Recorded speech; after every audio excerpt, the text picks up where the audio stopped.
Hi, my name's Phil. I like to talk about politics, and in this video I want to draw some parallels between the situation that is occurring with Dominic Cummings' law-breaking scandal and Brexit in general.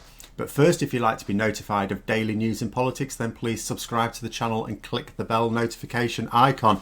So there's going to be a number of little parallels I'll be drawing between this scandal and Brexit. And in this particular video, what I want to talk about is what has happened as the scandal has emerged. And by the time you're watching this, you know, something may have changed. It won't affect the content of this video.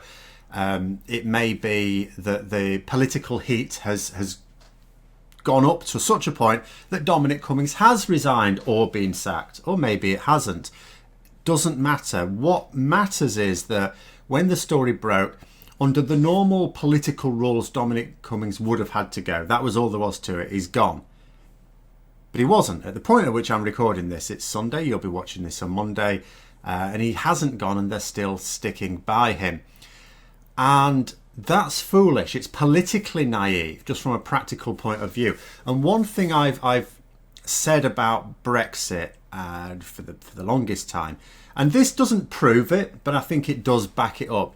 And what I said is quite a lot of the Brexit lies have worked on a large proportion of the population, simply because even though it does affect people, if they don't see that effect on them, then they're quite happy to go along with ideological political ideas without necessarily really thinking about them, or even with thinking about them. But when you hit someone at home, ideology goes out the window. So what I said is, you know, the economic arguments about Brexit for and against, you can fool people. You know, the so-called sovereign arguments, you can fool people. The democratic argument, all of these arguments, you can fool people. But in the event of a hard Brexit, that is, in the event that we don't get a deal with the EU and we leave the single market, we are going to struggle for food and medicine supplies. Never mind the bravado from the Brexiteers, that is a fact. Whether you accept it or not is another matter. And I said, at this point, at the point at which people are seeing shelves empty as a result of Brexit, and more keenly when people are unable to get the drugs they need to live, or their loved ones are unable to get the medicines that they need to live or just to get better, that's the point at which people won't care about political arguments. They will want to know why the government has put them in the position where they cannot get food, they cannot get medicines, they cannot get any number of things that directly and very seriously negatively impacts their lives. And I think the Dominic Cummings saga, this latest one at any rate, demonstrates that. Because what happened was Dominic Cummings, of course, broke the rules. And when we say rules, I mean, we're talking law here. He broke the law multiple times, very seriously. And he didn't walk. He didn't have to go. Because we have a government that thinks it's so much better than the rest of us. It's so superior that the rules don't apply to them. And they also believe that even when it's widely reported, they still don't even have to be seen to be following the rules.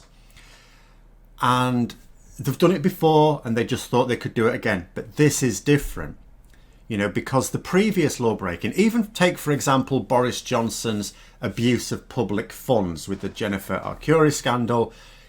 Again, a lot of people, even though it's their taxpayers' money, they don't really see that connection. It's not hurting their lives.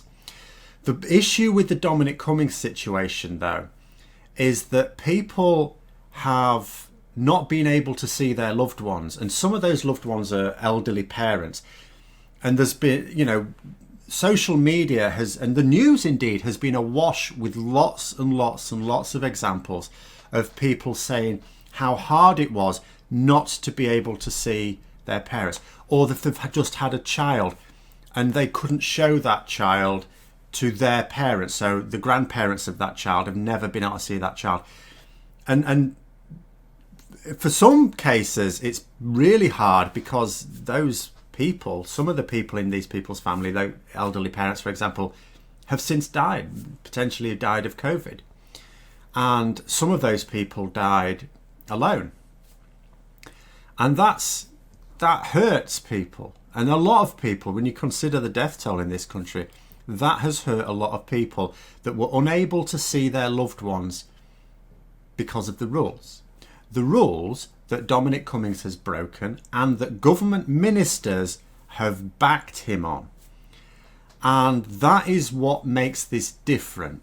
There are a lot of people very apathetic. You know, if you say, oh, so-and-so broke the law, they just go, oh, well, they always break the law, don't they? Yeah, it's politicians, they're all dishonest, aren't they? And there's a certain apathy. You know, we don't get outraged when people break these rules. The people who should be setting themselves up as the highest standards. But with this, because it impacted people's lives, because people have thought to themselves, I'm not getting to see my elderly parents, or, you know, my friend or relative died alone because I wasn't allowed to see them. That does cause outrage. That does cause outrage. And the political heat on this is absolutely immense. And that's why I say I don't know. Like, at the start of all this, I honestly believed that Cummings would hang on.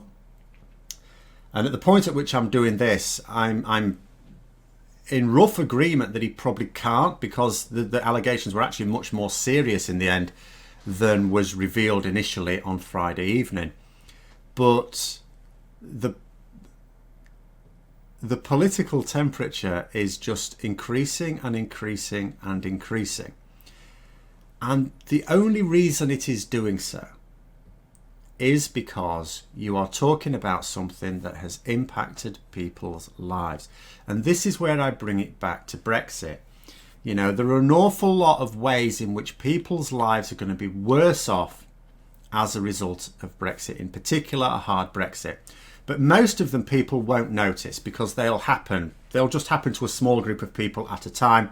And before it's affected everyone, it'll be too late. You know, there's not that short, sharp shock. But there will be. So after a hard Brexit on the 1st of January 2021, you know, when there's huge tailbacks on trying to get goods into the country, and when some foods can't get into the country at all because they spoil, having to wait days at Dover, then you're going to see empty shelves in the shops. And that's going to remind people of the COVID panic buying, of course. But in that particular case, you know, it wasn't that directly the government's fault, because that was just people panic buying. There wasn't actually an issue with supply. Here there would be. So people would panic buy, you know, emptying the shelves in the first place, but those shelves couldn't be replenished anywhere near as quickly, because actually there will be a shortage of supply of certain goods. Even the government, and we're not even trying to hide that, the fact, oh yeah, there'll be certain goods you just can't buy. So hang on a minute, why? As if, oh, don't worry about it, it's fine, you'll be able to get enough to live. It's like, hang on a minute, Brexit was supposed to be an improvement to us, and you're saying it's going to be worse. And then, as I say, the same with medicines. Once that hits people, particularly poorer people, then they won't care about political ideology. These same people who voted for Brexit and voted for the Conservatives will abandon all that, because now actually you're stopping me being able to live. I can't get enough food, or I can't get the food I want. I can't get the medicines that I or my loved ones need. Which is why I just couldn't understand from the start how the government thought they'd get away with that. I understand how they think they can get away with stuff where people, even if it does impact their lives, don't see the impact, don't appreciate it. But when it does, how are they ever going to get away with that? And it's the same here with the Dominic Cummings. And part of me kept wondering, do they have some plan for it? You know, it's easy to dismiss it as, oh yeah, when this happens, they'll be found out then. The country will see these charlatans for the charlatans that they are. But the part of me kept thinking, but they're quite confident that's not going to happen. They must have some sort of plan. But then something like the Dominic Cummings situation makes me think, well, maybe they didn't. Or maybe the plan they thought they had won't work. Because here's a situation where they thought they could just lie their way through and defend Dominic Cummings just by lying, which is what they've been doing. They've even lied about, they said, Durham police have said that they talked about the situation and Downing Street denied it, so they're basically saying that the police are lying even. But they may be surprised now just how much the political temperature has been raised over this. And if at the point you're watching this they still haven't got rid of Dominic Cummings, and if they don't in the coming days, I mean, they'll get away with it for a little while because there is no Prime Minister's Questions this week. But there is next week. And if he's still in post next week, I can guess what at least one of the questions is going to be about. And anyone who is defending Dominic Cummings at the moment, which includes quite a lot of the government, including the Prime Minister, are going to take increasingly political costs from this. And it just shows me they don't know what they're doing with Brexit. You know, they don't have a workable plan to fool the public. And that gives me some confidence that if they do go through this hard Brexit, that the silver lining will be that their attempts to fool the public will fall flat, just as their attempts to brazen out their defence of Cummings is falling very flat as well. But anyway, those are my thoughts. Let me know your thoughts in the comments below. I hope you found the video interesting. If you did, don't forget to click the like button. And if you'd like to support the channel further, then please also click the Patreon link for details. And until next time, I'll see you later.